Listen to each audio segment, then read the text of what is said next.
नमस्कार दोस्तों, मेरा नाम योगेश शर्मा है और लास्ट वीडियो के अंदर हम लोग देख चुके हैं कि किस तरीके से हम व्यू डेटा और व्यू बैक का यूज़ करके कंट्रोलर से एक्शंस पर डेटा को रिट्रीव कर सकते हैं। तो चलिए आगे उसी सेशन को अपन आगे बढ़ाते हैं और आगे अब सीखते हैं हम टेम्प डेटा और सेशन का इम्प्लीमेंटेशन किस तरीके से होता है और इनकी ज़रूरत कहाँ पड़ती है।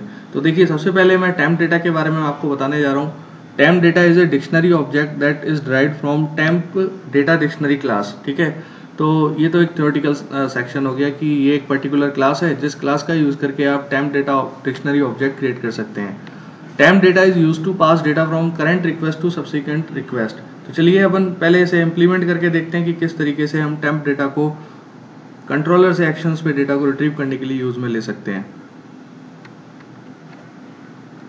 टेम्प डेटा को इम्प्लीमेंट करने के लिए मैंने एक सिंपल सा एक MVC प्रोजेक्ट बनाया है। अब इस MVC प्रोजेक्ट के अंदर मैं क्या करता हूँ कि एक कंट्रोलर को ऐड कर लेता हूँ।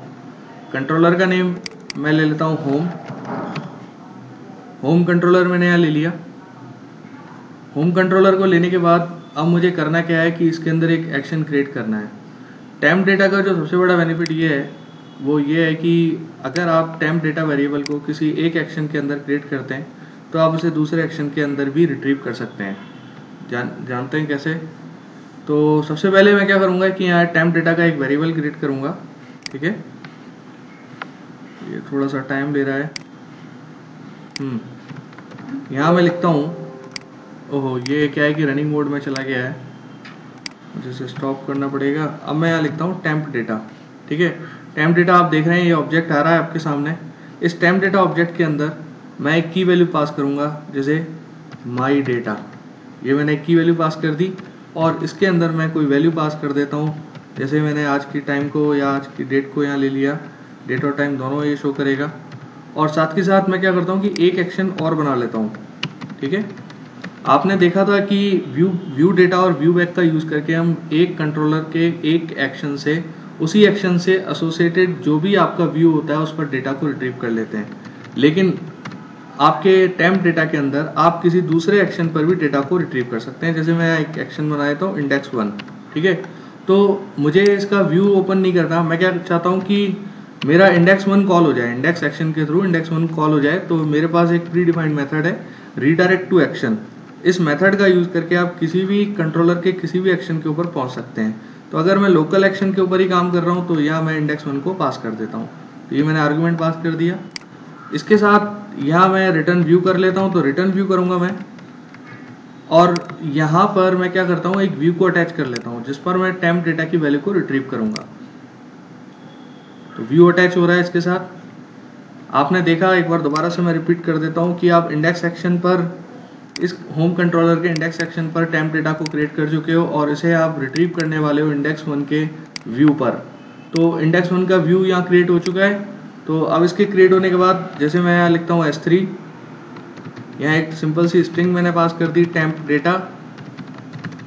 टेम्प डेटा के अंदर मैं वैल्यू पास कर देता हूँ टेम्प डेटा वैल्यू, यानी कि माई डेटा। ये वैल्यू आपने रिट्रीव कर ली। ठीक है, अब आप इस प्रोग्राम को रन करा के देखिए। मैं रन क्या कराना चाहता हूँ, होम और इंडेक्स को। तो बाय डिफॉल्ट तो होम और इंडेक्स होगा, क्योंकि आप देख सकते हैं कि app_start के अंदर जो रूट कॉन्फिग फाइल है, इस रूट कॉन्फिग फाइल के अंदर एंट्री होम और इंडेक्स की है। तो अगर कंट्रोलर के ऊपर ले जाके अगर मैं इस प्रोग्राम को रन करूंगा तो बाय डिफॉल्ट ये किसे कॉल करेगा, होम और इंडेक्स एक्शन को। देखिए, इंडेक्स से इंडेक्स 1 पे चला गया और आप इंडेक्स एक्शन पर जो आपने टेम्प डेटा वेरिएबल क्रिएट किया था जिसके अंदर आपने करंट डेट टाइम को डाला था, वो टाइम आपका ट्रांसफर होके यहाँ आ चुका है। तो आप देख सकते हैं कि इंडेक्स 1 पर आप इसकी वैल्यू को रिट्रीव कर रहे हो। लेकिन इसके अंदर एक जो चीज़ इंपॉर्टेंट है वो ये है कि अगर आप इस पेज को रिफ्रेश करते हैं तो ये जो टेम्प डेटा होगा, ठीक है, ये आपका रिमूव हो जाएगा। अगर रिफ्रेश किया तो ये आपका हट गया है, यानी कि रिफ्रेश होने पर हट जाता है। तो इस डेटा को मेंटेन रखने के लिए आप एक टेक्निक अप्लाई कर सकते हैं। आपको करना क्या होगा, टेम्प डेटा आपको एक मेथड प्रोवाइड कराता है, that is temp data dot keep method. इस मेथड का यूज करके जो वैल्यू है उस वैल्यू को आप डिफरेंट पोस्ट बैक में, या फिर बोलें कि जब भी आपका पेज रिफ्रेश होता है तो उस रिफ्रेश होने पर भी आप डेटा को मेंटेन रख सकते हैं।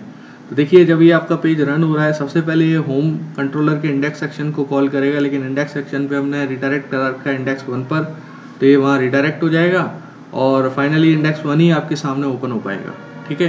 लेकिन इंडेक्स 1 पे जब ओपन हो रहा है तो ये टेम्प डेटा की वैल्यू को रिट्रीव करके भी लाएगा।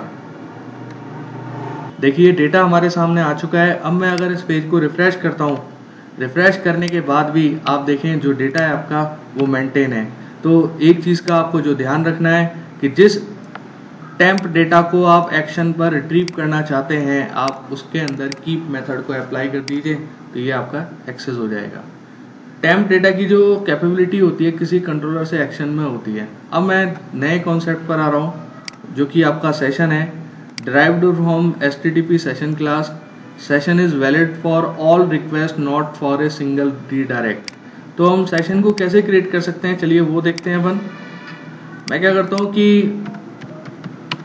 पब्लिक एक्शन रिजल्ट, ये मैंने एक सेशन वेरिएबल बनाया, यहाँ मैं एक इंडेक्स एक्शन दे देता हूँ इंडेक्स 2।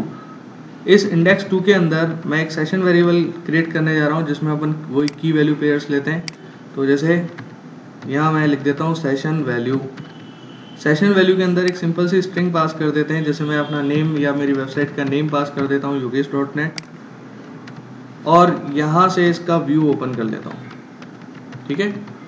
आपने रिटर्न व्यू किया, अगर आप रिटर्न व्यू करते हैं और फिर यहाँ एक व्यू को अटैच कर लेते हैं तो आप इस सेशन की वैल्यू को भी रिट्रीव कर सकते हैं। जैसे S2 आपने लिखा और यहाँ जाके लिखने के बाद आप क्या करते हैं कि सेशन की वैल्यू को रिट्रीव कर लीजिए, सेशन वैल्यू @ सेशन और सेशन वैल्यू, जो आपने सेशन वेरिएबल बनाया था उधर कहाँ पर होम कंट्रोलर में सेशन वैल्यू के नाम से बनाया था, इसी की वैल्यू को मैं यहाँ पर रिट्रीव कर रहा हूँ। तो ये सेशन वैल्यू आ गया।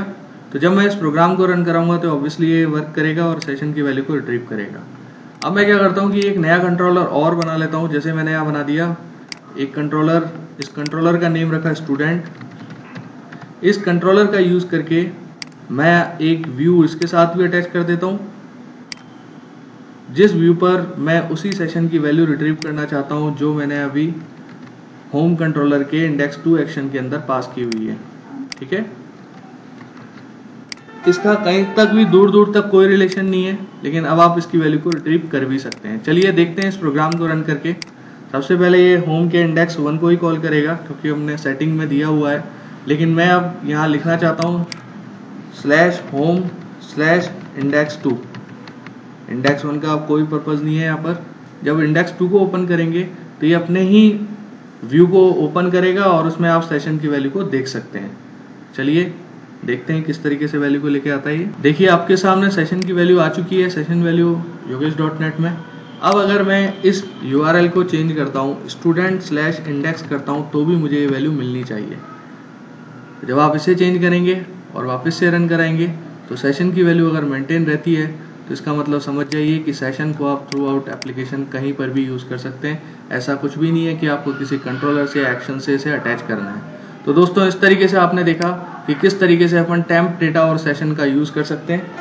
ये अपना एक कंप्लीट होता है। चलिए आगे मैं और वीडियोस बनाने जा रहा हूँ, तो प्लीज़ मेरे चैनल को सब्सक्राइब कीजिए। मैं आपको ASP.NET MVC के अलावा web API, jQuery, AngularJS, Node.js इस टाइप के काफ़ी सारे वीडियोस बनाऊंगा, तो प्लीज़ मेरे चैनल को सब्सक्राइब कीजिए। Thank you very much.